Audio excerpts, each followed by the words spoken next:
Assalamualaikum warahmatullahi wabarakatuh.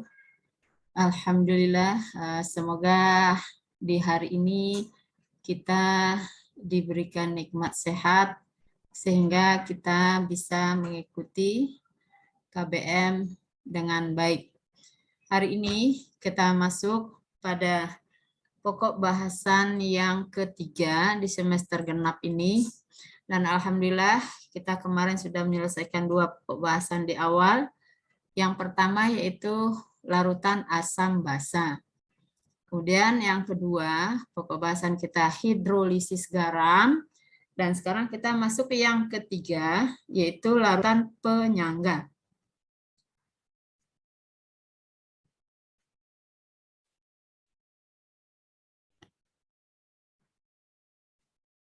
Larutan penyangga ada juga yang dikatakan dengan larutan buffer atau dapar. Jadi ada 3 nama untuk larutan penyangga. Definisi larutan penyangga yaitu larutan yang dapat mempertahankan pH jika ditambahkan sedikit asam, sedikit basa, atau sedikit air. Artinya, dengan penambahan sedikit asam, basa, atau air, pH relatif tidak berubah. A. Komponen larutan penyangga. 1.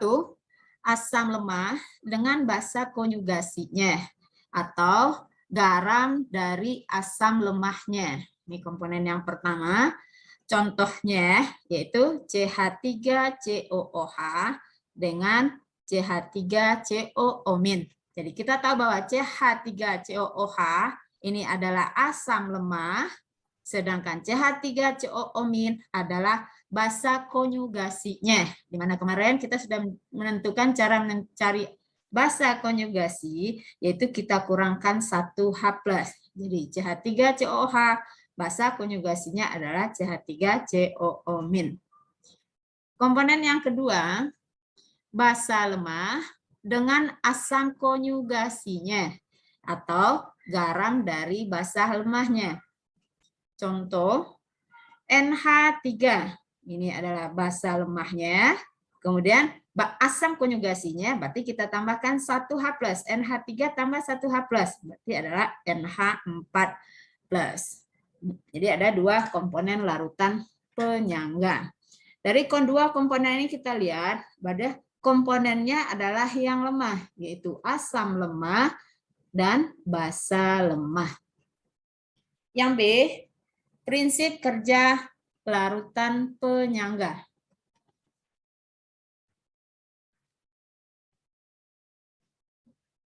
1. Asam lemah dengan basa konjugasinya. Ini komponen yang pertama tadi.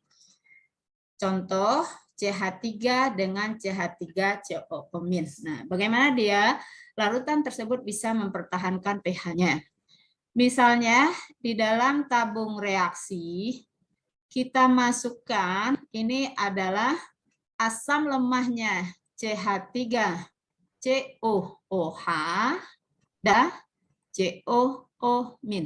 Jadi di dalam tabung reaksi ini terdapat senyawanya CH3COOH dengan CH3COO-. Kemudian ke dalam tabung reaksi ini kita tambahkan asam. Pada saat kita tambahkan asam, berarti yang kita tambahkan adalah H+. Ya, kita tambahkan H+. Maka larutan yang ada di dalam ini yang akan tertarik dengan si H+ adalah si CH3COO- karena dia berbeda muatan. Sehingga reaksinya pada saat ditambahkan asam atau H+, CH3COO- ditambah H+. Hasilnya adalah CH3COOH. Kita tahu sebelum kita tambahkan H+, di awal tadi CH3COOH sudah ada di dalam tabung reaksi. Makanya pH larutan itu tidak berubah atau pH tetap. Kemudian yang kedua, jika ke dalam tabung reaksi ini kita tambahkan basa. Kalau basa berarti yang kita tambahkan adalah OH-. Maka yang akan tertarik dengan si OH- adalah si CH3COOH. Jadi ditambahkan basa atau OH- yang akan terikat adalah CH3COOH. Ditambah OH- Maka hasil reaksinya adalah CH3COO- ditambah H2O. Kita tahu sebelum ditambahkan OH- ya, di awal juga sudah ada CH3COO-. Makanya pH larutan tersebut tetap atau relatif tidak berubah. Ini yang pertama. Kemudian yang kedua, basa lemah dengan asam konjugasinya. Contohnya NH3 dengan NH4+. Jadi di dalam tabung reaksi, nih, kita masukkan basa lemahnya NH3 dengan asam konjugasinya adalah NH4+. Jadi dalam tabung reaksi ada NH3 dengan NH4+. Kemudian ke dalam larutan ini, dalam tabung reaksi kita tambahkan asam atau kita tambahkan H+. Maka yang akan tertarik adalah si NH3. Makanya di sini reaksinya pada saat ditambahkan asam atau H+, NH3 bereaksi dengan H+, terbentuklah NH4+. Sebelum ditambahkan H+, ternyata NH4+ di awal itu sudah ada. Makanya pH-nya itu tetap. Ini untuk penambahan sedikit asam. Berikutnya penambahan sedikit basa. Kalau basa yang kita tambahkan artinya adalah OH-. Maka yang akan tertarik dengan si OH- adalah si NH4+. Sehingga NH4+ ditambah OH- terbentuk senyawa NH3 dengan H2O. Sebelum ditambahkan OH-, NH3 itu sudah ada di dalam larutan tersebut. Makanya pH larutan tetap atau tidak berubah. Jadi ini prinsip kerja larutan penyangga. Sekarang kita masuk yang C. Jenis-jenis larutan penyangga. Berdasarkan komponennya, karena komponennya tadi ada asam lemah, kemudian komponen yang kedua ada basa lemah, maka jenis larutan penyangga terbagi dua. Yang pertama adalah larutan penyangga asam. Nah, karena dia asam, maka yang kita cari adalah konsentrasi H+ sama dengan Ka dikali A per G. Setelah kita dapatkan konsentrasi H+, baru kita cari pH dengan rumus min log konsentrasi H+. Ini rumus kita. Di mana Ka itu adalah tetapan ionisasi asam lemah. A, mol asam lemah. Sedangkan G adalah mol basa konjugasi. Ini larutan yang pertama, larutan penyangga asam. Larutan yang kedua yaitu larutan penyangga basa. Karena basa, berarti yang kita cari adalah konsentrasi OH- sama dengan Kb dikali B per G. Setelah didapat konsentrasi OH-, kita cari dulu POH. POH adalah min log konsentrasi H+. Setelah didapat POH, baru kita cari pH dengan menggunakan rumus pH sama dengan 14 dikurang POH. Ya, seperti kita kemarin di asam basa dan hidrolisis ya.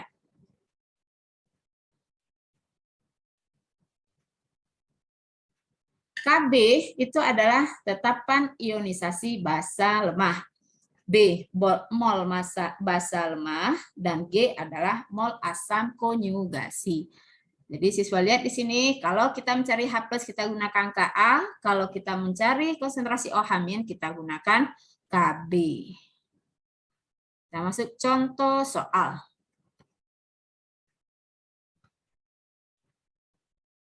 Contoh soal yang pertama. Perhatikan tabel berikut ini. Jadi ada 5 buah larutan. Larutan pertama, kedua, ketiga, keempat, dan kelima. Kemudian ke dalam masing-masing larutan, untuk larutan yang pertama, pada saat ditambahkan sedikit air, pH-nya 2,48. Kemudian pada saat ditambahkan sedikit asam, pH-nya menjadi 2,35. Jadi relatif tidak berubah. Tetapi pada saat ditambahkan basa, pH-nya menjadi 13,45. Jadi ini terlalu jauh bedanya ya. Kemudian yang kedua, larutan yang kedua ditambahkan air pH-nya 2,32, kemudian ditambahkan asam 1,7, dan pada saat ditambahkan basa 13,01. Ya. Jadi ini perubahan pH-nya terlalu jauh. Untuk larutan yang ketiga, ditambahkan sedikit air pH-nya 4,73, ditambahkan sedikit asam 4,66. Pada saat ditambahkan basa, ternyata pH-nya menjadi 12,52. Sedangkan larutan yang keempat, pada saat ditambahkan sedikit air, pH-nya 4,75. Ditambahkan sedikit asam, pH-nya 4,76. Dan ditambahkan sedikit basa, pH-nya 4,76. Jadi larutan yang nomor 4 ini kita lihat tidak terjadi perubahan pH yang terlalu signifikan. Kita tahu bahwa tadi yang ditanya adalah larutan yang memiliki sifat penyangga. Di atas sudah dijelaskan bahwa larutan penyangga itu adalah larutan yang dapat mempertahankan pH-nya ketika ditambahkan sedikit asam, sedikit basa, dan sedikit air. Sehingga nanti pH larutan tidak berubah secara signifikan. Nah, jadi dari tabel ini terlihat harga pH yang tidak berubah itu adalah larutan yang nomor 4. Jadi jawabannya adalah D. Ini soal yang pertama ya. Sekarang soal yang kedua.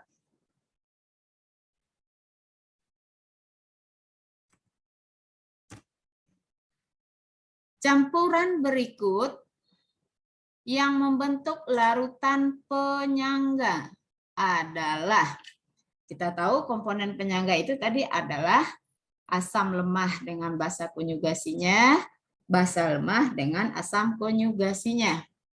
Di sini ada, pertama siswa lihat dulu larutannya, apakah dia asam, basa, atau netral. Untuk asam, sudah jelas cirinya adalah adanya H+. Basa itu OH-, sedangkan senyawa yang tidak ada H+ dan tidak ada OH- tergolong dia adalah garam. Kita lihat di antara option A sampai E, NaOH adalah basa, HCl adalah asam.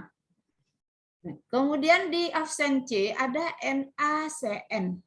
Nah, NaCN ini adalah garam. Jadi, kemungkinan yang C ini jawabannya adalah salah. Kemudian yang nomor yang E, option E, Na2SO4 adalah garam. Jadi, ini tidak mungkin. Jadi, yang dicari komponennya itu adalah yang terdiri dari asam dan basa. Kita lihat cara menentukan larutan yang dapat membentuk larutan penyangga, campuran yang dapat membentuk larutan penyangga.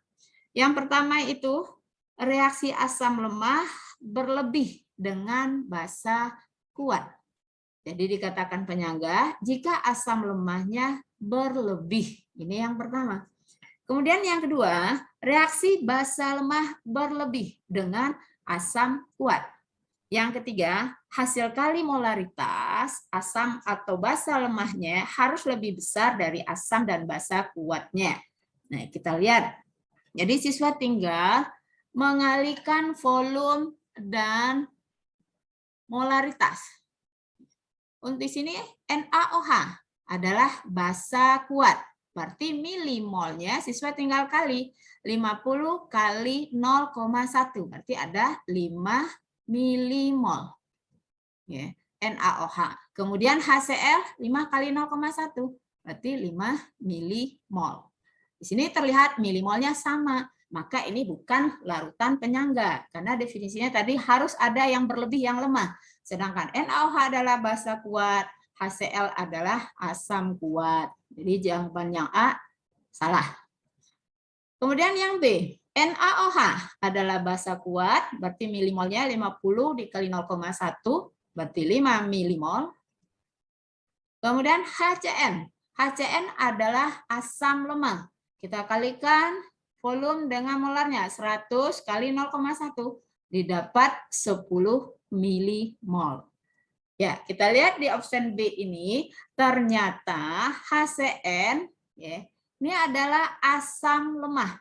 Milimolnya 10, sedangkan basa kuatnya 5 milimol. Artinya milimol asam lemah lebih besar atau bersisa dianya.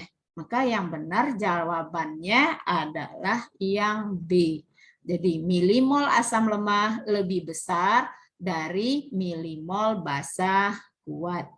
Kalau yang D, HCl adalah asam kuat, milimolnya 10 milimol. NH4OH adalah basa lemah, 50 kali 0,1, 5 milimol. Nah, kenapa di yang D salah? Kita lihat bahwa yang 10 milimol HCl ini adalah asam kuat. Walaupun dia bersisa, tapi yang bersisa yang kuat. Sedangkan syaratnya penyangga itu yang bersisa adalah yang lemah. Makanya yang D ini salah. Jadi jawaban yang benar adalah yang B. Ini soal 1 dan 2. Sekarang soal yang ketiga.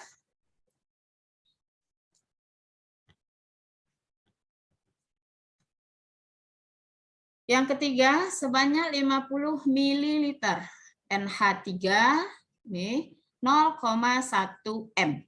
Molaritasnya 0,1.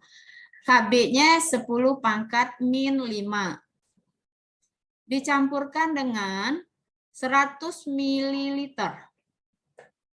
NH4Cl 0,5 M. Ditanya berapakah pH larutan tersebut.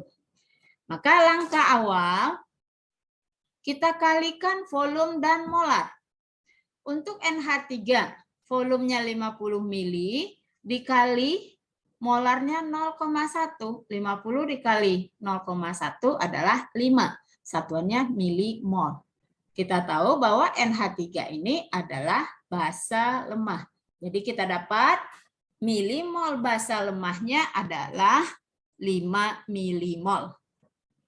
Kemudian NH4Cl. NH4Cl adalah garam karena dia tidak memiliki H+ dan OH-. Kita cari volume dikali molarnya, berarti 100 dikali 0,5 didapat 50 milimol. Langkah berikutnya, garam NH4Cl ini kita ionkan menjadi NH4+ ditambah Cl-.